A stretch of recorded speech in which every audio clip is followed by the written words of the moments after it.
श्री दत्तप्रबोध अध्याय 15. मातेचा महिमा. मागील अध्यायामध्ये आपण पाहिलं, श्री दत्तात्रेयांचा निरोप घेऊन सर्व देवाधिदेव आपापल्या स्वस्थानी परत गेले. आता त्या पुढील कथा अध्यायाला सुरुवात करूयात. दत्तात्रेयांनी मग आपल्या मातापित्यांना निवांतपणे आपल्या प्रवासाची अगदी पुरेपूर माहिती सांगितली. आपण कुठल्या कुठल्या क्षेत्री गेलो, तेथे काय काय पाहिलं, तेथे कोणते कोणते देव भेटले, त्यांनी कोणता वर किंवा कोणते आशीर्वाद दिले, त्याचबरोबर पाहिलेल्या तीर्थांच्या महात्म्याच्या कथाही आपल्या रसाळ आणि मृदमय वाणीतून त्यांनी सांगितल्या. अशा प्रकारे कितीतरी प्रहर त्यांच्या गप्पा गोष्टी चालू होत्या. असेच दिवस जात होते. आश्रमात कितीतरी लोक दत्तात्रेयांच्या दर्शनास येत होते. तृप्त होऊन भोजन करून जात होते. कोणीही बिनमुख जात नव्हतं. कशालाच काहीही कमी नव्हतं. चंद्र आणि दुर्वासही आपल्या मातापित्यांच्या अर्ध्या वचनात वागत होते. त्यांची सेवा करत होते. पुत्रधर्माचं काटेकोर पालन करत होते आणि कायावाचामाने त्यांच्या आनंदासाठी झटत होते. कोणत्याही तीर्थांपेक्षा, तपापेक्षा, व्रतदान आणि क्षेत्रापेक्षा केव्हाही पितृसेवा ही सर्वश्रेष्ठ होय. पृथ्वीला दान केलं, अश्वमेध यज्ञ केला, तरीही पितृसेवेच्या तुलनेनं हे व्रत काहीच नाहीत. पितृसेवाच श्रेष्ठ होय. तसेच 3 महायात्रा करून, सुवर्णरत्नाचं दान करून जेवढं पुण्य मिळेल त्याहूनही अधिक पुण्य फक्त मातेला वंदन करून मिळेल. मातेच्या चरणांच्या सेवेचं महत्त्व तर एवढं आहे की महाक्षेत्री पुण्यकाळी सहस्रगायी सत्पात्री दान केल्यावर जेवढं पुण्य लाभेल त्याहूनही अधिक पुण्य नुसत्या मातेच्या चरणांच्या पूजन लाभेल. अशी ही पितृमातृसेवा तर सर्व सेवांहून श्रेष्ठ. असं त्रिगुणात्मक देवानं नुसतं सांगितलं नाही, तर प्रत्यक्ष कृतीनं साध्या भोळ्या दीनभावड्या लोकांना पटवून दिलं. अनन्य प्रीतीनं माता पिता हाच जगातला सर्वश्रेष्ठ देव मानला आणि त्रेतायुगातील श्रावण बनून मातापित्यांची सेवा आचरू लागले. हे खरे आदर्श पुत्र. मातापित्यांचं सुखनिधान पाहणारे, त्यांच्या सुखासाठी झटणारे, त्यांच्या सेवेत रममान होणारे, त्यांचा प्रत्येक शब्द झेलायला आतुर, उत्सुक असलेले. याच्या उलट वृत्तीचं पुत्ररत्नही काही मातापित्यांच्या भाळी येतं. जरा जर्जर झालेल्या मातापित्यांना हिडसपिडीस दूर करून ठेवणारे, कधीही त्यांच्याशी एखाद दुसरा गोड शब्दही न बोलता तोंडावरच त्यांना कधी एकदा मराल तो सुदीन असे म्हणणारे, त्यांच्या पानात गोळाभर अन्नही धड न वाढणारे, पण आपल्या बायका मुलांसह चैन मोज मजा करून राहणारे. अशाच एका कुपुत्राची पुढील कथा. तो आपल्या आईवडिलास कधीच विचारित नसे, त्याची वास्तपुस्त सुद्धा करीत नसे. त्या म्हाताऱ्या दाम्पत्याला पोटभर अन्न आणि अंगभर वस्त्र मिळायची सुद्धा मारामार होती. म्हाताऱ्याच्या अंगावर तर बोटभर धड लंगोटही नव्हती. पोटाची खळगी भरत नव्हती. भूक लागली म्हटलं की मुलगा खेकसायचा. कशाला हवं आहे खायला तुम्हाला? मरा एकदाची. आमच्या गळ्यात कुठून धोंड आली. लाज वाटते मला तुमची. आता मेलात म्हणजे सुद्धा असंच कर्ज काढून मला तुमचं मर्तिक करावं लागणार. या असल्या बोलण्या वागण्याला म्हातारी कंटाळले होते. रोज मरणाची वाट पाहत होते आणि खरोखरीच एक दिवस दोघांनाही यमाचं बोलावून आलं. मुलाला अतिशय आनंद झाला, पण लोकलाजेखातर खोटं खोटं रडणं आवश्यक होतं, म्हणून गळा काढून रडू लागला, ओर पिटून घेऊ लागला.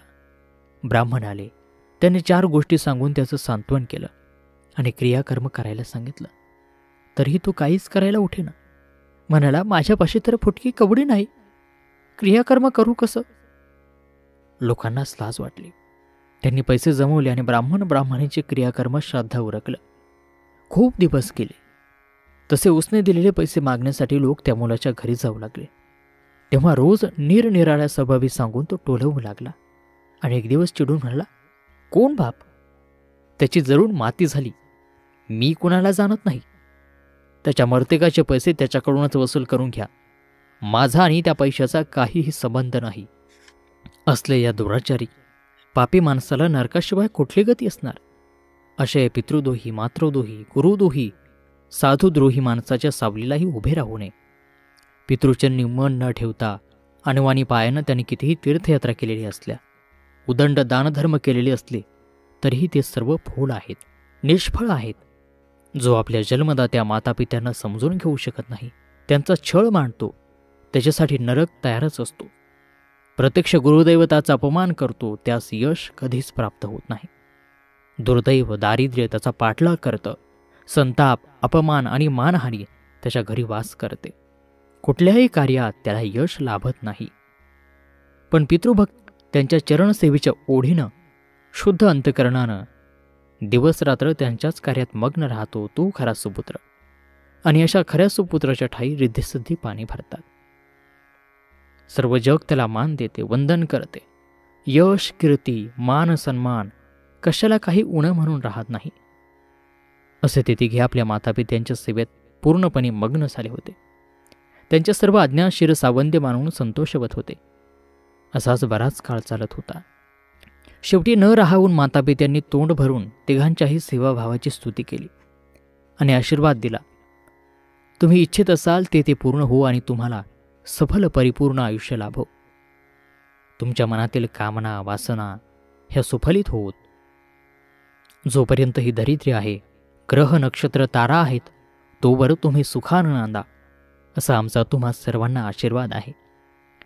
असा हा मंगल आशीर्वाद ऐकताच तिघेही जण हात जोडून विनम्रपणानं आपल्या मातापित्यांसमोर उभे राहिले आणि म्हणाले, अहो दीनदयाळा माये बापा, तुम्ही आमचे जन्मदाते, दीनवस्तांचे पाळीते, तुमच्याखेरीज आम्हालाही कोण आहे? आपल्याच कृपाप्रसादानं या सृष्टीचं आम्हाला दर्शन झालं. जे जे काही आम्ही मिळवलं ते केवळ आपल्याच कृपेनं. कोणती सेवा केली म्हणजे हे आपल्या ऋणातून थोडीफार तरी मुक्तता मिळेल, असा प्रश्न आमच्यापुढे पडला आहे. आणि विचार करता करता एक उपाय सापडला. शास्त्रार्थात द्रव्य ऋण, अन्न ऋण, पाषाण ऋण, धातू ऋण, दानधर्म ऋण, व्यापार ऋण आणि असे अनेक ऋण सांगितले आहेत. त्या ऋणातून मुक्त होण्याचे मार्गही आहेत. पण गुरु ऋण आणि मातृपितृ ऋण ही तिन्ही ऋण अत्यंत मोलाची आणि कधीही न फिटणारी आहेत. सगळं सृष्टीचा डोलारा तर याच कर्मरहाटीवर उभा आहे. जन्माला आल्यापासून शेवटच्या क्षणापर्यंत कोणाच्या तरी ऋणावर आपण जगतो आणि ऋण फेडण्यासाठी जगतो. द्रव्य ऋण हे द्रव्य देऊन फेडून त्याची निपटणी होऊ शकते. अन्न ऋणाचंही तसंच आहे. ते फेडायचं राहिलं तर त्याच्याच घरी पुढल्या जन्मी जन्म घ्यावा लागतो. वस्त्राचं ऋण फेडलं नाही तर त्या घरी बैल होऊन ओझं व्हावं लागतं. अशा अनेक ऋणामध्ये जी 3 श्रेष्ठ ऋण सांगितली ती कधीही न पेटणारी, तरीही शास्त्रांमध्ये आणि धर्मग्रंथामध्ये पितृऋणाला पर्याय सांगितला आहे. तो असा की पोटी पुत्र जन्माला आणि पित्याच्या छायेत पित्याचं मन न मोडता अर्ध्या वचनामध्ये राहू लागला. पित्याचा लौकिक दिगंतात पसरवू लागला आणि पिता हेच दैवत मानू लागून संसाराची सर्व जबाबदारी पेलून पित्यास संन्यासाश्रम स्वीकारण्याची संमती देऊ लागला आणि पितरांचे श्राद्ध करू लागला की तो पितृऋणामधून मुक्त होऊ शकतो. पण मातेच्या ऋणामधून मात्र कधीही मुक्त होता येत नाही. स्वतःच्या कातड्याचे जोडे करून जरी मातेच्या चरणात घातले तरीही ते ऋण फिटत नाही. महान तपस्वी संन्यासीही मातेला वंदनच करतात, कारण मातेचे उपकार कोणत्याही प्रकारे फिटत नाहीत. तद्वत गुरुचंही तसंच. म्हणून गुरुही माऊलीच आहे. या दोघांच्या ऋणाचीही नमलाई काही औरच आहे. आणि म्हणून माझे मायबाप हो, तुम्ही आमचे मातापिता तर आहातच, पण कनवाळो गुरुही आहात. त्यामुळे तुमच्या उपकारांची फेड आम्ही करूच शकत नाहीत. सद्गुरु पित्यानेच आम्हाला गुरुमंत्र दिला. जगद्गुरु होऊन अज्ञानाचा अंधकार संपवून ज्ञानाचा दीप प्रकाशित केला. त्यांच्या कृपाबलानंच गुह्य गुप्त धनाची आम्हाला प्राप्ती झाली. वेदांमधील गहन तत्वज्ञान उलगडलं. मी तूपणा संपवला, क्षराक्षर भेद नष्ट केला आणि आम्हाला आत्मतत्वाची अमृतधारा दिली. आणि हीच आमची गुरुमाऊली बनली. तेव्हा माते, अनन्य शरण भावानं आपल्या उपकाराच्या ओझानं लीन होऊन मौन होऊन आम्ही आपल्या उभयतांच्या पायी माथा ठेवित आहोत. हे त्यांचं सर्व भाषण ऐकून माता अनसूयेला आनंद झाला आणि तिला आपल्या तिन्ही गुणी लेकरांचं अपार कौतुक वाटलं. अभिमान वाटला की एवढी आमची सेवा करून, एवढी अनेक तीर्थाटनं करूनही मुलांच्या मनात जराही अहंकार निर्माण झालेला नाही. आणि स्त्री सुलभ स्वभावानुसार तिला आपल्या तिन्ही मुलांची लग्न कराविषयी वाटू लागली.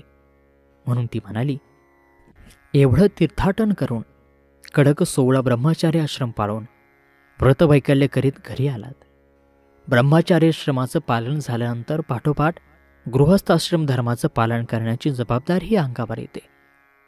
गृहस्थाश्रमही तितकाच सुंदर, आणि म्हणून आता तुमचे शुभ विवाह करून तुम्हाला चतुर्भुज करावं आणि सूनमुख पाहावीत असं आम्हाला फार वाटत आहे.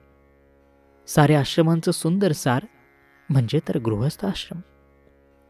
हे मातापित्यांचं संभाषण ऐकून तिघेही स्तब्ध झाले, एकमेकांकडे पाहू लागले.